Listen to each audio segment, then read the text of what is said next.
Hey guys, my name is Stephen. I'm the senior pastor here at Cokesbury Church. Welcome. I'm glad that you guys have taken time out of your schedule to be with us. We're starting a new series this weekend that I've been looking forward to for quite a few weeks now. We're calling it High Expectations. Now, I don't know about you, but I have expectations in my life. I have expectations for this community of faith. I have expectations for my family and for my friends. And what I've noticed is that while I have expectations, they often encounter a version of reality that is often very different from my expectations. And if you think about it, that's kind of how life works, right? Like we have expectations, but then we have reality. And it can often be very frustrating when those two things collide. Now, I don't know where you are on this right now when it comes to your work or to your family or to what's going on at your school. But I do know that some of us had expectations for 2021. And let's just say it like this. For most of us, the first 9 months of this year have not exactly met those expectations. Can we agree on that? I mean, a lot of us were like, all right, 2021, it's gonna be awesome. We finally get to leave all of that 2020 mess and nightmare behind us. And then the year started. We had a storming of the Capitol. We have this constant political tension and drama going on every single day. Then we got the vaccine, right? And some of us took the shot and some of us didn't. There have been fires and hurricanes and floods. We've got packed hospitals again. People's stress levels have skyrocketed. And you know as well as I do that people now have lost their ever-loving minds. And now here we are at the beginning of October. And it seems like we're all trying to manage a year that in all honesty, it feels a lot like 2020. Maybe we expect it to get better, or maybe we think, well, it's just gonna stay the same. Maybe some of us even expect that it's gonna get worse. But here's what I wanna encourage you with. No matter what the rest of 2021 brings, you can have great expectations because you have a great God. See, our expectations, they're not simply anchored in our circumstances, whether things go according to plan, whether things work out the way we would like them to work out. See, our expectations, at least for those of us that are following Jesus, they're supposed to be anchored in the character of God and who he is. Now, I want to show you what this looks like over the course of this coming month. I want to look at God's goodness and God's character and how it can help us hold on to really high expectations even when life is hard or difficult. And I want to look at a passage in the Old Testament and use it kind of as a cornerstone, right? Or a foundation of where we're gonna be during the month of October. It's found in the Old Testament book of Exodus, the 34th chapter. And here's what's great about this passage. Exodus 34, according to theologian Tim Mackey, is the most quoted Old Testament passage by Old Testament writers in all of Scripture. And so what that means is if you read through the Psalms, or maybe you spend time in the Proverbs, or you read the prophets, or you go through the history books of the Old Testament, the writers quote the verse that we're gonna look at today more than any other verse in the entire Old Testament. This was an anchor passage for the Israelites because it reveals the character of God. So let me set it up. Exodus chapter 34. The Israelites have been called out of slavery, and Moses is their leader. And they find themselves out in the wilderness, and they're heading toward the long-anticipated promised land. And on that journey, things get a little bit tense. You may be familiar with the story. God calls Moses up onto a mountain and he gives him the 10 Commandments, right? And before that issue of the law is even settled, the Israelites are down at the bottom of the mountain and they start thinking, well, we've got to worship. We've got to give praise somewhere, right? And so they create a golden calf and they literally bow down and begin to worship. And the scriptures tell us they actually say to the calf, behold the God who brought us out of Egypt. Now, as you might imagine, that did not sit well with God. Moses, when he hears this news, is totally devastated. And y'all listen, it is like straight up crazy town. It felt like everything was about to come off the rails. Now think about it. Doesn't it kind of feel like that right now in our own lives? I mean, that's where Moses was. What I think is so cool about Exodus 34 is that God ends up revealing his character to remind Moses and all of the people who he is in a time of great crisis. So let's just be honest with each other for a second. Like, we're all in our own situation right now, right? We're navigating our own season in our personal lives. We're trying to navigate the national crises that we see unfolding on TV every single day. And I think what we need to anchor into more than anything else right now is the character of God and who he is, and allow that to stabilize us and give us hope in the uncertainty of these days in which you and I are living. So here's what God says about himself in Exodus chapter 34, beginning in verse 6. The Lord passed in front of Moses, calling out, this is God talking, Yahweh the Lord, the God of compassion and mercy. I am slow to anger and filled with unfailing love and faithfulness. Notice what he says. The first thing he says, I am the God of compassion and mercy. Not the God of power, not the God of strength, not the God who can crush you and I like a bug, who simply rules the universe, even though all of those things are true. He introduces himself. The very first thing that God says to Moses is, I am the God of compassion and the God of mercy. Now, this would have been completely unheard of a God in the ancient Near East, because gods did not relate like this.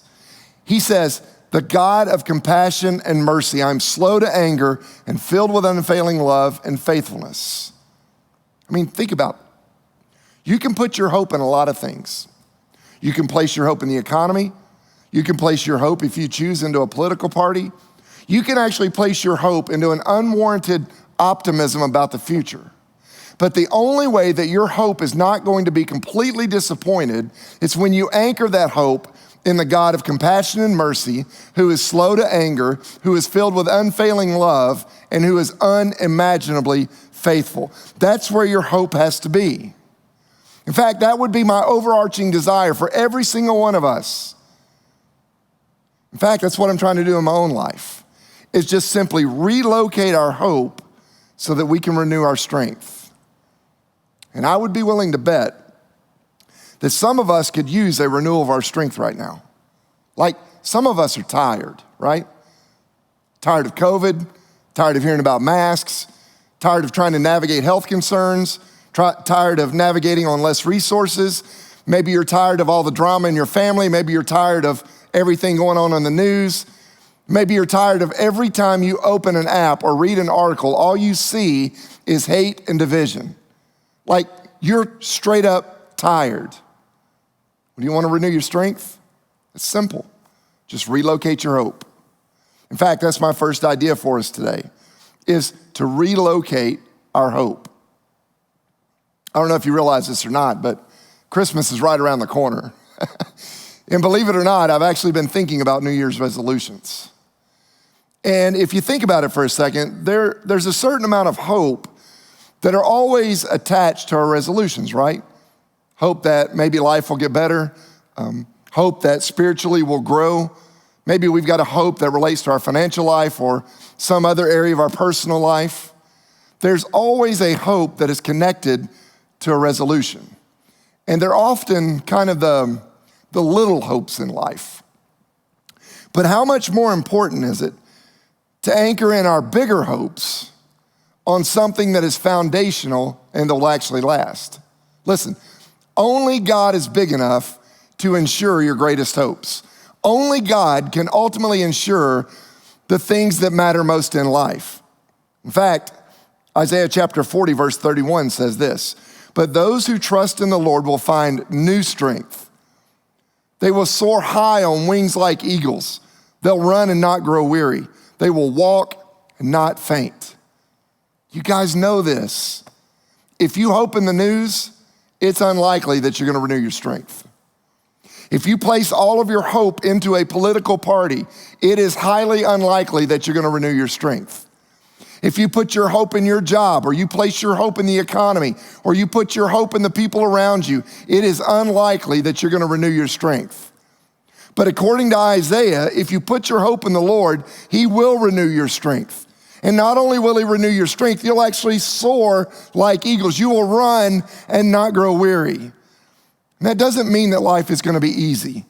It doesn't even mean that your life is going to be easier than a person who doesn't believe. But through it all, we have a God who sustains us and carries us and gives us the power to keep on going. And so let's look at who God says he is from Exodus chapter 34. He begins by saying he is the God of compassion. Compassion is a very powerful word. In essence, it basically means he cares, like he's concerned, he's emotionally connected to his kids. He says, I am slow to anger, meaning he's patient. Now, I don't know about you, but I am glad that God has a long fuse. I've been praying for God's patience lately, that God would be patient over our country and that God would be patient with our church as we struggle through this pandemic, that God would be patient over my own life. He says he is filled with unfailing love. That means that God's love is determined, it's committed, it's not performance-based, it's going to happen, it's going to be offered no matter what. And then he ends by saying he's faithful. That means that God will not abandon you or walk away from you. God will do what he said he will do. He is a faithful God. This is the picture that God gives to his people. I'm compassionate, I'm patient, I'm loyal. You can trust me with the deepest parts of you. Listen, your greatest hopes are only safe in the hands of your great God. And that's why it's so important for us to have a crystal clear picture of who God is. Because who God is more important than what you do. Who God is more important than what they did to me. Who God is more important than how we failed. Who God is more important than what we may have lost. Who God is more important than what you fear or where you ended up or what others say cannot be done. See, who God is matters more than how messed up everything might feel in your life right now. Who God is even more important than what the future may hold. Because God's character is what ultimately determines your destiny. Who God is what anchors us in life and keeps us from crashing into the rocks. See, you have a future right now because of who God is. You're gonna smile again because of who God is. There will come a day when you'll be able to laugh again because of who God is. You will get through this moment because of who God is. Even if you face loss, you're gonna survive it because of who God is. Even if you face tremendous pain in your life, you're gonna manage it because of who God is. See, it is his character that sustains us. We have got to relocate our hope, y'all. May we not trust in our own power or our own ingenuity or our own skill or talent or ability, but may we trust in the God of heaven and earth who is full of compassion and mercy and love and faithfulness and patience. See, that's what the writer of Exodus is trying to get the people to understand. Sometimes you got to relocate your hope. Here's a second thought for you. It's just simply expect God's compassion. Get yourself to a place where every single day you are expecting, you're anticipating God's compassion. I said it a few minutes ago, that word compassion, it's a fascinating word. And when I think of compassion, I think of my wife, Beth. If you've not had a chance to meet her, I'm not blowing smoke here.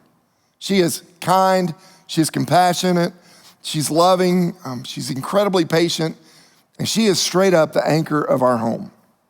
In fact, I'd say about 99.9% of the time, she operates as this right here. She literally is the mama llama, ain't got time for your drama. But every now and then, she has the ability to shift from the mama llama to this right here. That's the mama bear. Like you threaten her kids, or you threaten her family, or you get in the way of something that she's really passionate about, y'all, I'm telling you, it is straight next level. I'm talking about a sight to behold.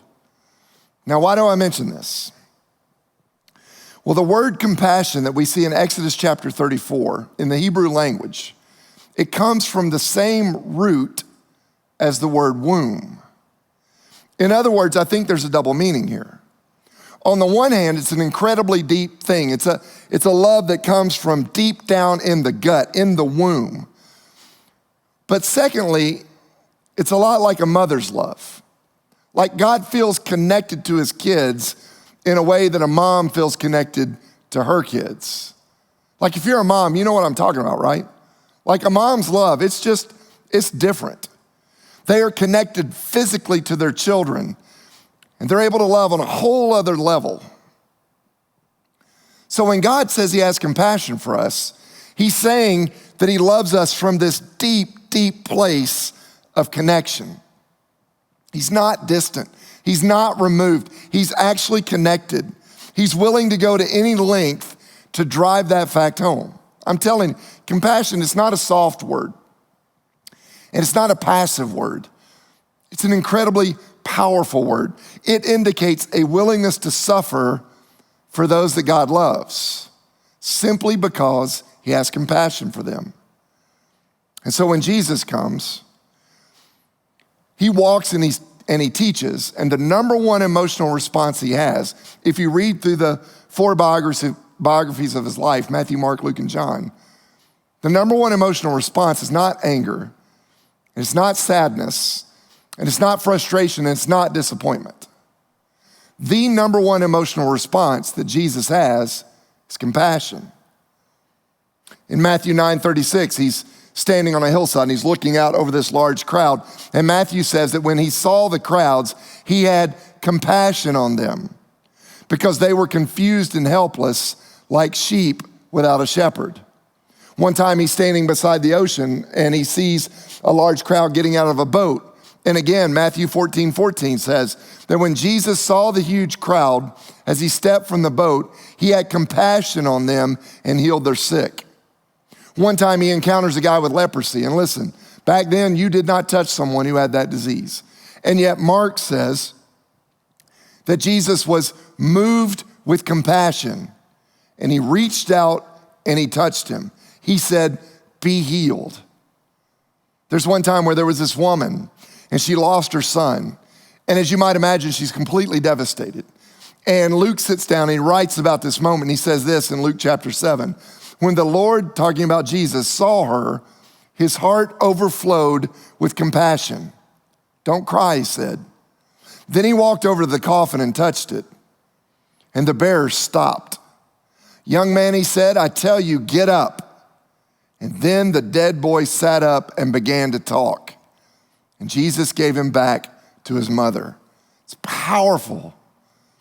What this idea of compassion, of being connected to your children, what it can bring about.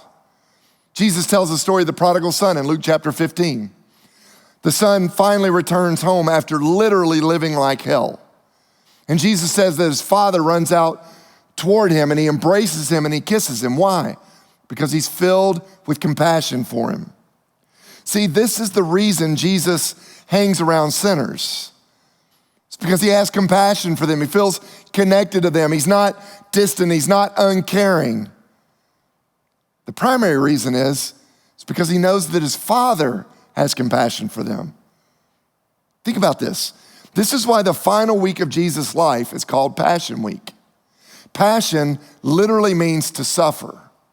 So compassion means to suffer with.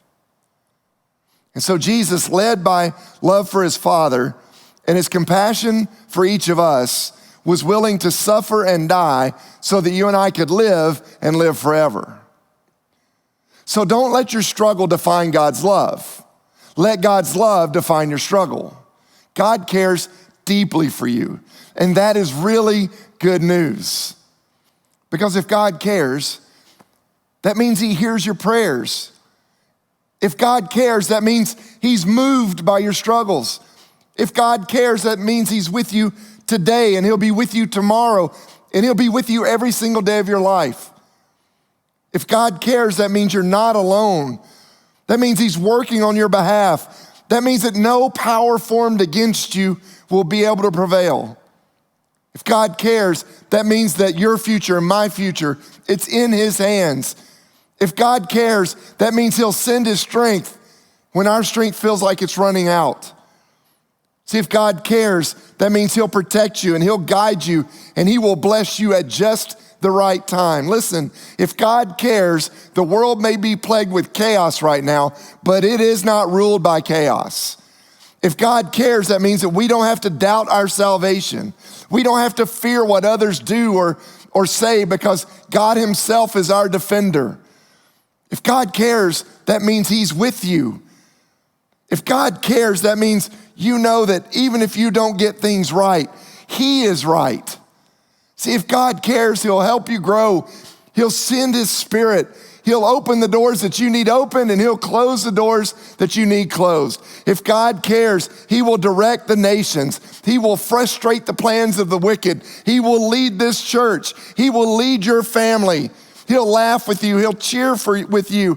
He'll fight for you. And he will be with you every moment of every day of your life. You can be sure of this, friends, because he's already died for you.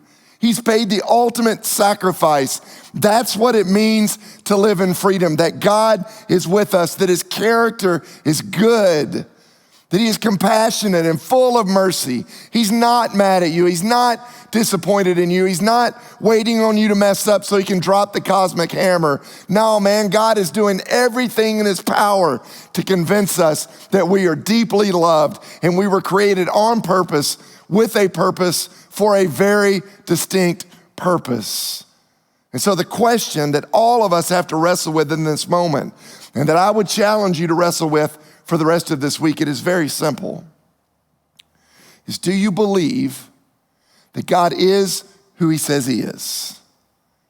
Do you believe that he is the God of compassion? Do you believe that he's got enough mercy for you? If the answer is yes, then maybe it's time we start living that way. Sometimes I think we think way too small when it comes to God.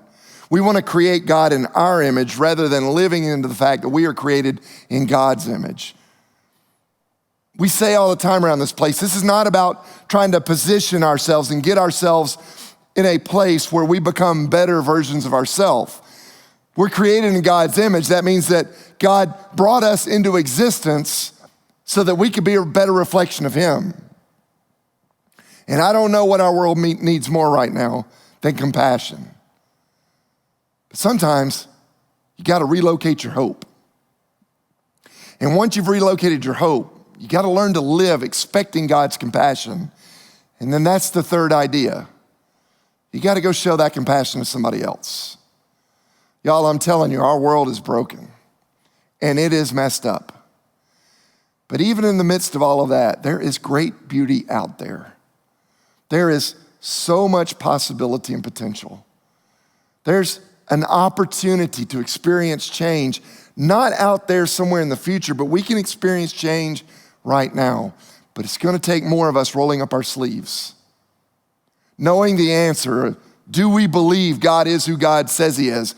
And then do we have the strength to trust him to lead us in the exact path he needs us to walk? I hope you'll take up that challenge this week. I hope you'll spend some time reflecting on, is my hope, is it anchored in something that's going to outlive me? And am I expecting God's compassion? And am I willing to share that compassion with somebody else? I hope you will, because you're in for the ride of your life if you'll do it. In the name of the Father, and of the Son, and of the Holy Spirit, amen.